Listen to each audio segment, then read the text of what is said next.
ফালতু বুলি নে ভাবিবা কেৰিত মোৰো আছে। কৰোনা মহামাৰীৰ বাবে এইবাৰ শাৰদীয় দুৰ্গা পূজা অনুষ্ঠিত হোৱাক লৈও অনিশ্চয়তাই দেখা দিছে। আনহাতে এইবাৰ কি কয় এইবাৰ দুৰ্গা পূজা নহয়। ইমান দিন লকডাউনত বহি আৰু শান্তিয়ে গেল। এইবাৰ ভাবছিলো দুৰ্গা পূজাত বুট বাজাৰ এখন দোকান দিম। বাখা পানীত পৰিল গেলা। এনেকে বহি থাকিব নোৱাৰা, কিবা এটা কাম কৰিব লাগিব, আইডিয়া ভাববা লাগিব। কিন্তু আৰু মিনিটৰ দ্বাৰাই কামটো কৰিব লাগিব। ফোন মাৰোঁ এটা কিন্তু আমাৰ ঘৰক সোনকালে আছো, এটা কথা আছে। সোনকালে দেৰি নকৰিবি কিন্তু। কামটো এইবাৰহে জমিব।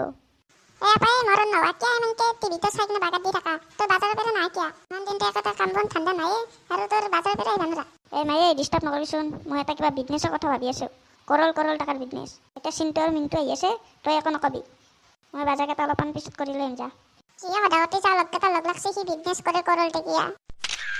কিবা এটা কামত ঠাণ্ডা মাল দিয়ে ই অশান্তি শুনিতো লাগি যায়। তহঁত আইছা মাতিতে দে না কি ক। ঐ পাইখানাত আছিলো, ধামধুম দাউৰি আছো, দে সোনকাল ক। তাৰমানে মই এটা কথা ভাবিলো, আজিবাৰতো দুৰ্গা পূজা নহয়েই, নহ'লে আমি এটা বিজনেছ আৰম্ভ কৰি দিম দে। বিজনেছ? কি বিজনেছে? দুৰ্গা পূজা নহয় বিজনেছ আৰম্ভ কৰিবি? তহঁতে একো চিন্তা কৰিব নালাগে, যি চিন্তা কৰিব লাগে মই কৰিম। তহঁতে খালি কৰবি না নকৰে সিহঁতকো, কিন্তু ফাই টকা আহিব। হ'ব দেচোন, হ'ব দে, বিজনেছটো কোৱা গোটেই কি বিজনেছ? কোন তহঁতে? মই যি ঠিক কৰিব লাগে চব মই কৰিম। তহঁতে খালি অলপমান পইচা আনিব লাগিব ঘৰৰ পেৰে। কিয় পইচা লাগে? বিজনেছত পইচা লগালেহে পইচা আহিব।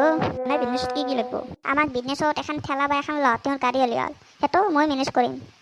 লটিঙৰ গাড়ী বিজনেছত? কি ক'ব লৈছা মাথাটো বেয়া আছে নেকি তোৰ? বিজনেছত লটিঙৰ গাড়ী? তহঁতে চিন্তা নকৰিবি বুলি মই কৈছো না। তাৰমানে শুন, আমাৰতো অসমীয়া দুৰ্গা পূজা চবৰে প্ৰিয়, চবেই মানে। দুৰ্গা পূজা নহয়, মানুহকো ঘৰৰ পৰা অলপ আগদিছি।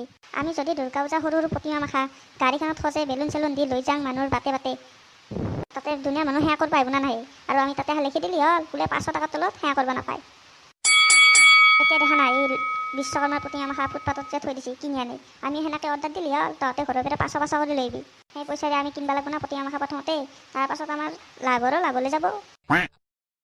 মাথা মাৰছা তই। মজা হ'ব কিন্তু তহঁতে এটা কাম কৰিব লাগিব। লটিঙৰ গাড়ীখন মই চলালোঁ, চিন্তুই ঢোল বাজাবি, তোক সাজিব, তই ঢোল বাজাবি, বাজে তেতিয়াই মানুহ গম পাব।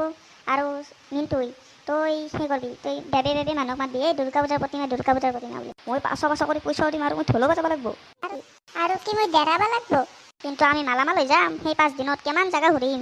কৰো যা তোৰ সেই আইডিয়া আৰু মই বিজনেছ। এই তই যাবি না নাই? ইয়াৰ কথা শুনলি আমাৰ মূৰৰ গাম মাটিত পৰিব।